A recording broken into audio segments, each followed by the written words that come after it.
ಬಹಿರಂಗ ಪ್ರಚಾರಕ್ಕೆ ಕೇವಲ 3 ದಿನ ಬಾಕಿ. ಎರಡನೇ ಹಂತದ ಕ್ಷೇತ್ರಗಳನ್ನು ಗೆಲ್ಲುವುದಕ್ಕೆ ರಾಜಕೀಯ ನಾಯಕರ ಕಸರತ್ತು. ರಾಷ್ಟ್ರೀಯ ನಾಯಕರಿಂದ ಭರ್ಜರಿ ಮತಬೇಟೆ.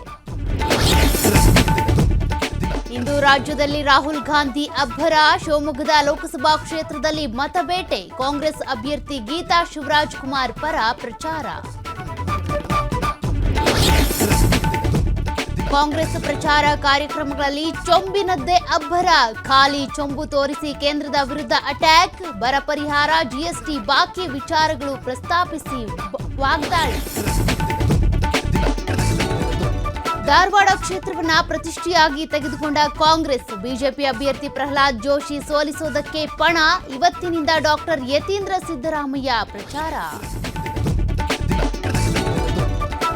ರಾಜ್ಯದೆಲ್ಲೆಡೆ ಬಿಸಿಲ ಬೇಗೆಗೆ ಬಸವಳಿದ ಜನರು. ಹಲವೆಡೆ 45 ಡಿಗ್ರಿ ಸೆಲ್ಸಿಯಸ್ ದಾಟಿದ ತಾಪಮಾನ. ತುಮಕೂರಿನಲ್ಲಿ ಇಬ್ಬರ ಆರೋಗ್ಯದಲ್ಲಿ ಏರುಪೇರು.